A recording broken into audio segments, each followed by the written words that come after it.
Est-ce la réalité? Eh bien, nous vivons quelque chose en ce moment, alors la meilleure question serait peut-être, qu'est-ce que la réalité? Tout ce que nous voyons, tout ce que nous vivons, tout ce qui existe dans notre univers tout entier, pourrait-il être artificiel? Les adeptes de la théorie de la simulation estiment qu'il est probable que nous vivions dans une simulation, et plus nous cherchons de preuves, plus nous en trouvons. Voyons pourquoi.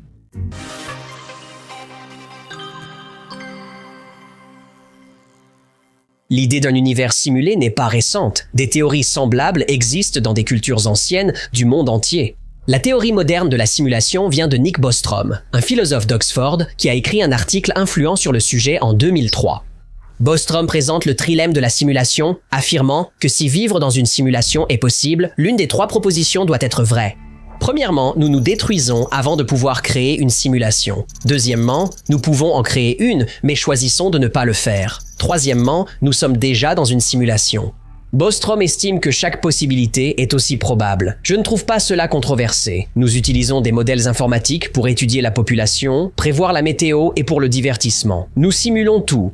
Et lorsqu'une civilisation peut créer une simulation réaliste, la plus évidente à créer est celle de sa propre existence passée. Bostrom appelle cela une simulation ancestrale. Et une civilisation capable de faire cela n'en créerait pas qu'une seule, elle en créerait plusieurs.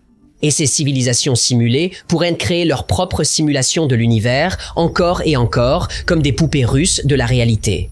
Maintenant tu es dans ce monde, tu crois avoir le libre arbitre et tu décides d'inventer un ordinateur, alors tu le fais. Et je veux créer un monde sur mon ordinateur.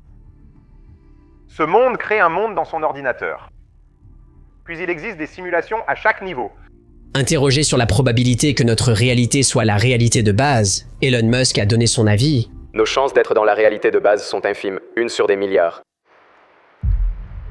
Neil deGrasse Tyson est un peu plus prudent. Il pense que les chances que nous soyons dans la réalité de base plutôt que dans une réalité simulée sont de 50-50. Une chance sur 2 que tout ce que nous vivons soit artificiel, c'est quand même assez élevé. Et même si nous entendons surtout ce que les scientifiques en pensent, ce n'est pas une théorie scientifique. La théorie de la simulation relève de la philosophie et de la métaphysique, pas des mathématiques ou de la physique. Il nous faut donc des preuves concrètes que nous vivons dans une simulation. Et pour trouver des preuves, il suffit de regarder.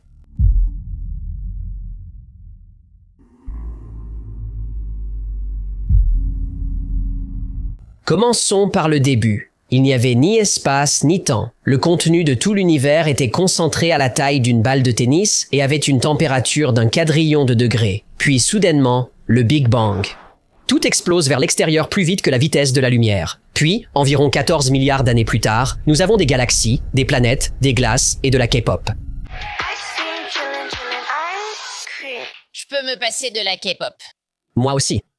D'accord, si avant le Big Bang, il n'y avait ni espace ni temps, qu'y avait-il? Et le début de l'univers du point de vue religieux? Dieu a tout créé. Très bien. Où était-il avant? Qu'est-ce qui a provoqué le Big Bang au départ? Ou qu'est-ce qui a poussé Dieu à claquer des doigts, à remuer le nez ou à faire quoi que ce soit pour que tout arrive? Si vous demandez à un physicien d'expliquer ce qui existait avant l'univers, il vous donnera une réponse à propos de la mousse quantique, de l'énergie noire ou de quelque chose d'aussi farfelu que le Big Bang.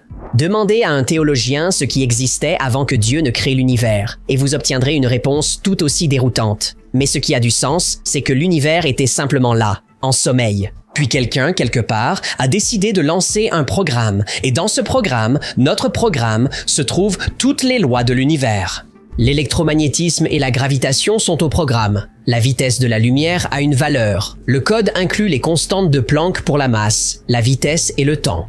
Le nombre d'Avogadro s'y trouve, ainsi qu'une multitude d'autres règles qui régissent le comportement de tout ce qui existe. Tout cela fait partie de notre programme.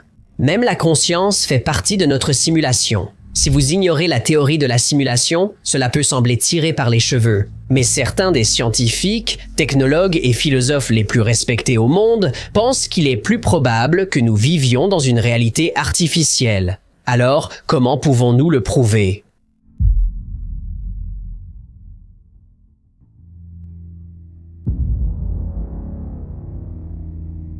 Si nous vivons dans une réalité artificielle, il serait logique qu'il y ait parfois des bugs. Philip K. Dick est l'un des auteurs de science-fiction les plus influents de tous les temps. Les films basés sur ses livres incluent Blade Runner, Total Recall, Minority Report, L'Agence et bien d'autres encore. Il croyait qu'il existait de nombreux univers et que parfois ces autres réalités déteignent sur la nôtre. Il affirmait avoir des visions de cela et a même écrit des histoires comme L'homme du haut château basées sur ces visions. En fait, il existait des réalités plurielles, superposées les unes aux autres comme plein de diapositives. Une façon dont d'autres réalités se mêlent à la nôtre pourrait être l'effet Mandela. L'effet Mandela, c'est lorsque de nombreuses personnes ont des souvenirs d'événements qui ne correspondent pas à la réalité. On parle d'effet Mandela car des millions de personnes se rappellent que Nelson Mandela est mort en prison. Ce n'est pas vrai. Les gens pensent que sa femme marchait près de son cercueil lors d'une procession télévisée de 2 heures, mais cela n'a jamais eu lieu. Ou les Berenstain Bears, que les gens insistent avoir toujours été appelés les Berenstain Bears. Les gens se souviennent que le magnate du Monopoly portait un monocle, alors qu'il n'en a jamais eu. Pour quelle phrase Dark Vador est-il connu? Luke, je suis ton père. Non, il n'a jamais dit ça. Quoi? Et la farce Stouffer's Stovetop? Le meilleur de Thanksgiving? Non, ce n'est pas vrai, parce que ce produit n'existe pas. Stovetop est fabriqué par Kraft. Non. La méchante reine de Blanche-Neige consultait son miroir et disait « Miroir, miroir au mur. Non. Miroir magique au mur. Qui est la plus belle de toutes? Ma réalité s'effondre. » Les gens pensent que Fébraisé s'écrivait avec 2 E et se rappellent du beurre de cacahuète Jiffy qui n'existe pas. Et il y en a beaucoup d'autres, beaucoup plus. Je n'ai pas la plupart de ces faux souvenirs, mais certains me surprennent. Flintstones.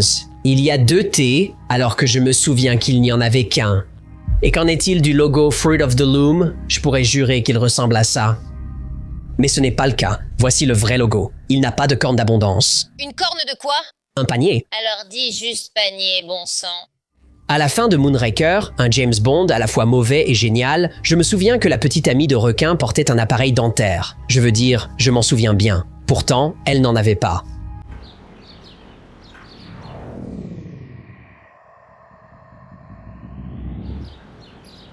Je n'arrive tout simplement pas à accepter cela. Voilà l'effet Mandela. Pourquoi alors des millions de personnes se rappellent-elles des choses différentes? Un bug dans une simulation. Oui. Philip K. Dick pensait aussi que lorsque nous ressentons un déjà-vu, c'est parce que quelque chose a changé dans notre univers simulé et qu'une nouvelle ligne temporelle s'est détachée de l'actuelle. Nous vivons dans une réalité programmée par ordinateur, et le seul indice que nous ayons, c'est lorsqu'une variable est modifiée. Vous avez déjà eu l'impression de revivre un moment? Selon Philip K. Dick et d'autres, c'est parce que vous l'avez déjà vécu. Le déjà-vu serait la simulation qui s'ajuste avec de nouvelles données. Mais les sceptiques peuvent facilement rejeter ces théories. L'esprit humain est terriblement peu fiable. Il n'accepte pas cela comme preuve. Mais nous n'avons pas encore fini.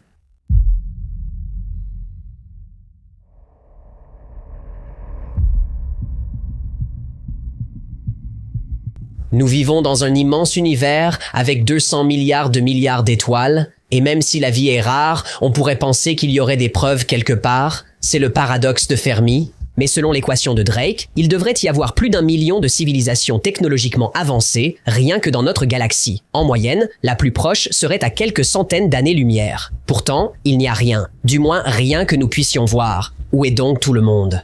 Sommes-nous vraiment seuls dans l'univers ou notre programme se limite-t-il à nous? Et qu'en est-il des lois physiques?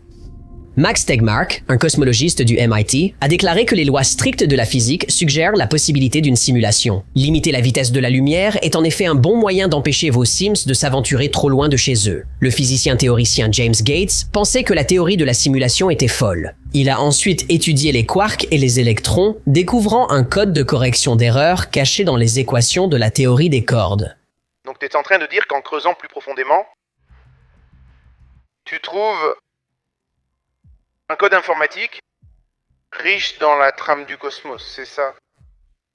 Dans les équations que nous voulons utiliser pour décrire le cosmos, oui. Un code informatique. Un code informatique, des chaînes de bits faites de 1 et de 0.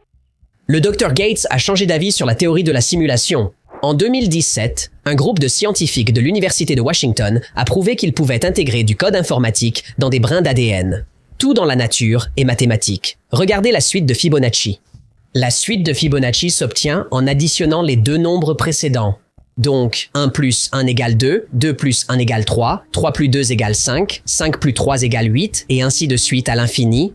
On obtient le nombre d'or, aussi appelé phi, en divisant deux nombres de Fibonacci consécutifs. Donc le nombre 89 est un nombre de Fibonacci. Le nombre suivant dans la séquence après 89 est 144. 144 divisé par 89 donne le nombre d'or. C'est environ 1,618. On retrouve les nombres de Fibonacci et le nombre d'or partout. Le nombre de pétales sur une fleur est généralement un nombre de Fibonacci. Les lys ont 3 pétales, les boutons d'or en ont 5, la chicorée en a 21 et une marguerite en a 34. Et l'espacement de chaque pétale est disposé en cercle selon le nombre d'or. À mesure que les arbres grandissent, le nombre de branches qu'ils forment est un nombre de Fibonacci. Et il n'y a pas que les plantes, les animaux aussi. Le rapport entre le nombre d'abeilles femelles et mâles dans une colonie correspond au nombre d'or, 1,618. Le corps humain obéit aussi au nombre d'or. La plupart des parties du corps suivent les nombres 1, 2, 3 et 5. Un nez, 2 yeux, 3 segments de membres, 5 doigts, 5 orteils. Les proportions du corps, comme la longueur de votre épaule à votre coude et de votre coude jusqu'au bout des doigts, c'est le nombre d'or. Même une molécule d'ADN mesure 34 angstroms de long sur 21 angstroms de large. Les nombres de Fibonacci est le nombre d'or. De la spirale des coquillages à la spirale d'une galaxie et tout ce qu'il y a entre les deux, les nombres de Fibonacci sont partout. Certains disent que c'est une coïncidence, que nous cherchons des motifs dans le chaos car c'est ce pourquoi nous sommes programmés. Ce pourquoi nous sommes programmés. N'est-ce pas intéressant? En voulant discréditer la théorie de la simulation, ils la prouvent en réalité. Peu importe ce que nous étudions, que ce soit quelque chose de la taille d'une galaxie ou aussi petit qu'un électron, tout dans l'univers semble suivre des schémas et des règles. En d'autres termes, un programme.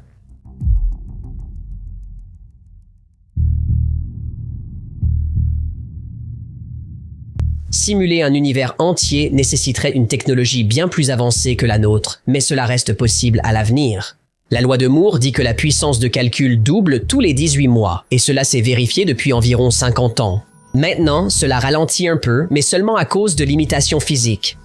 Si nous apprenons à fabriquer des microprocesseurs plus petits, ce qui semble certain, l'intelligence artificielle pourrait dépasser l'intelligence humaine dans les 100 prochaines années. Comme le souligne Elon Musk, lorsqu'il était enfant, le jeu vidéo le plus avancé au monde était Pong, 2 rectangles sur un écran. 40 ans plus tard, la technologie des jeux vidéo est à peine distinguable de la réalité. Il a dit cela il y a 6 ans. Et même en si peu de temps, les moteurs de jeux vidéo sont devenus encore plus réalistes. Regardez ces images réalisées avec Unreal Engine 5. Lorsque le monde que nous créons paraît aussi réel que le nôtre,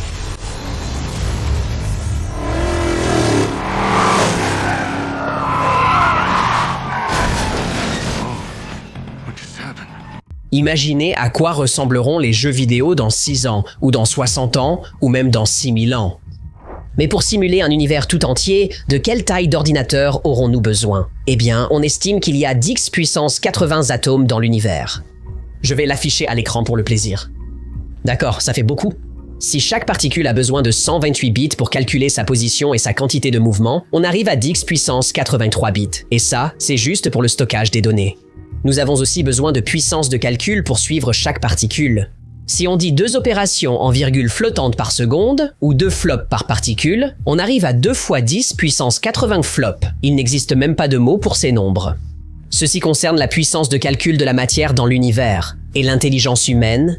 Le cerveau humain peut effectuer 100 000 milliards de calculs par seconde, soit 100 teraflops. Multipliés par des milliards de personnes, les chiffres deviennent absurdes. Pour alimenter tout cela, la simulation aurait besoin d'accéder à plusieurs sphères de Dyson, ces mégastructures qui capturent 100% de l'énergie d'une étoile, ou bien la simulation devrait exploiter l'énergie des trous noirs. C'est pourquoi des physiciens célèbres comme le Dr Michio Kaku ne soutiennent pas la théorie de la simulation. Il affirme qu'il n'est pas scientifiquement possible de simuler un univers. Le seul ordinateur capable de simuler un univers, c'est l'univers lui-même. Cela paraît logique au premier abord. Cependant, avec tout le respect dû au Dr Kaku, les simulations ne fonctionnent pas ainsi. Lorsque vous jouez à un jeu vidéo en 3D, le monde entier du jeu n'est pas rendu. Le moteur du jeu ne calcule que ce que le joueur voit et avec quoi il peut interagir à cet instant. Si nous vivons dans une simulation, il serait logique que les créateurs de la simulation utilisent une technique similaire. Et si des preuves montraient que c'est justement ce qui se passe? Waouh, attends une minute. Avons-nous des preuves? D'où Jésus est?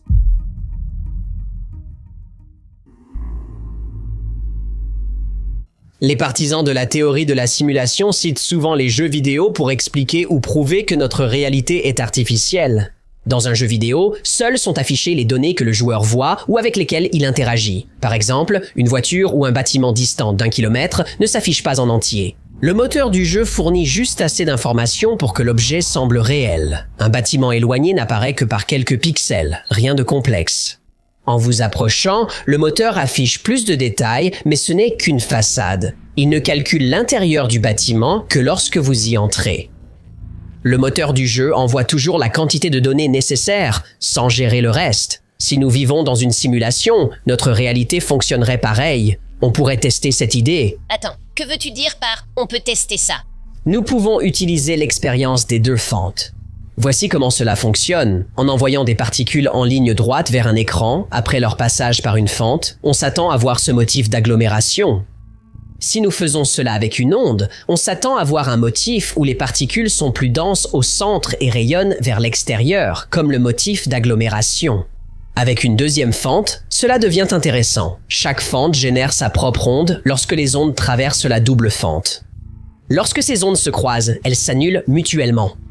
Cela forme un motif appelé motif d'interférence. Les particules passant par deux fentes créent des motifs de regroupement, tandis que les ondes créent un motif d'interférence. Vous me suivez ? Je te suis.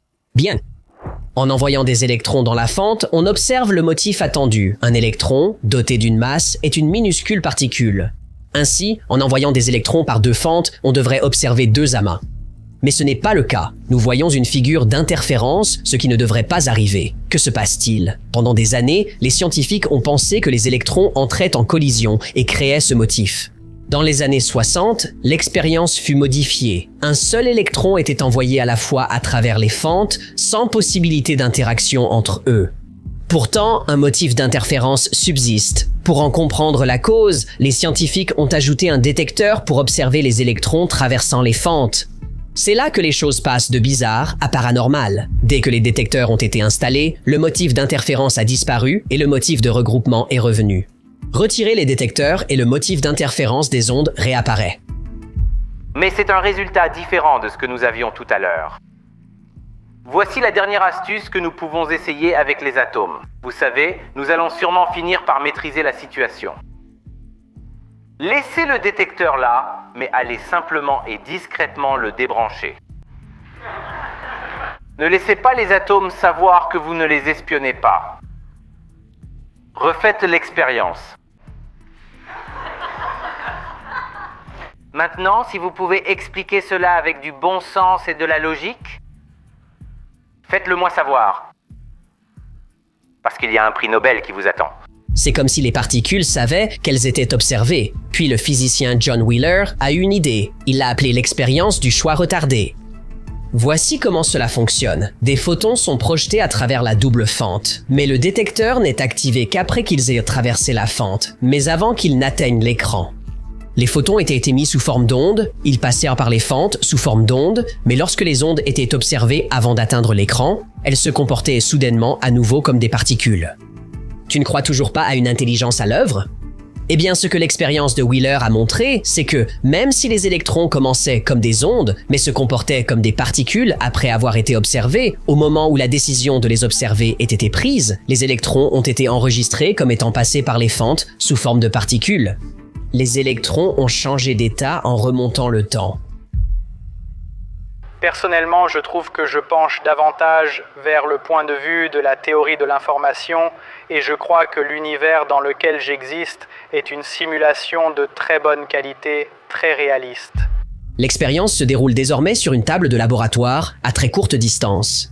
Alors, que se passe-t-il lorsque nous observons la lumière provenant de distances immenses, comme par exemple une galaxie située à 100 millions d'années-lumière ? Si la lumière d'une galaxie lointaine est projetée à travers la double fente, elle crée la figure d'interférence. Mais si nous faisons passer ces photons à travers un appareil de mesure pour les observer, l'onde s'effondre à nouveau jusqu'à sa source. Ceci s'appelle la rétrocausalité. Simplement en choisissant d'observer les photons de cette manière, ils remontent le temps sur 100 millions d'années et modifient leur état de l'autre côté de la galaxie. Mais comme un moteur de jeu vidéo, il ne le fait que si nous regardons. Même si notre univers est rempli de galaxies, ces galaxies ne sont peut-être pas réellement là. Si nous vivons dans une simulation, alors les étoiles et les galaxies pourraient simplement être des projections. Ce n'est qu'en nous approchant que les projections gagnent en détail, ce qui permet d'économiser des ressources informatiques. La vitesse de la lumière limite l'accès aux endroits lointains, ce qui rend leur atteinte difficile. C'est une règle utile à instaurer. La mécanique quantique, comme l'expérience des deux fentes et l'intrication quantique, n'a de sens que s'il y a un programme en action, car seul le programme peut ignorer les lois de la physique et le concept même du temps.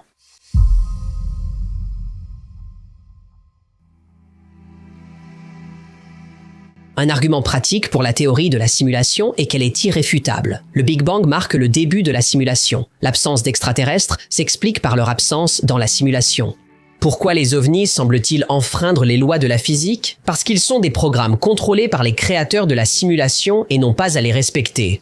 Oui, mais qui a créé la simulation? Eh bien, c'est la grande question, n'est-ce pas? Quand on considère le créateur de la simulation comme une intelligence omnisciente qui existe en dehors de notre compréhension de l'espace et du temps, ça ressemble beaucoup à ce qu'on appelle Dieu. Comme tu ne peux pas prouver que nous ne vivons pas dans une simulation, tu ne peux pas non plus prouver l'absence de Dieu. Si quelque chose de miraculeux se produit ou si quelque chose d'horrible arrive, tu peux dire que ça fait partie de la simulation tout aussi facilement que tu peux dire que ça fait partie du plan de Dieu. Je trouve intéressant que de nombreux partisans de la théorie de la simulation soient d'ardents athées, rejetant l'idée de Dieu comme une superstition dépassée. Et il y a beaucoup de personnes profondément religieuses qui rejettent des faits scientifiques avérés comme l'évolution et l'âge de la Terre. Les personnes du côté religieux disent que s'il n'y a pas de Dieu et que la vie n'est qu'une simulation, alors rien n'a d'importance. Sans Dieu pour nous guider et parfois nous punir, selon ce que vous croyez, nos actions n'ont pas de conséquences.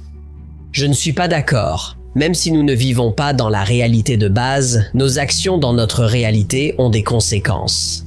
Quant à ce qui se passe après notre mort, simulation ou non, personne ne le sait vraiment. Les deux camps soutiennent que la foi et la science ne sont pas compatibles. N'est-ce pas hypocrite? Que vous croyiez en Dieu ou en la théorie de la simulation, la vraie question est: quelle est la différence?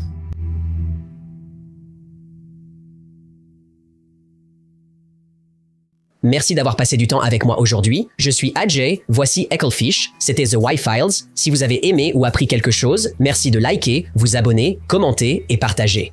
Tout cela aide vraiment une petite chaîne. Essayez de résoudre l'algorithme de YouTube. C'est comme essayer de trouver des preuves qu'on vit dans une simulation, mais avec votre aide, on découvrira la vérité.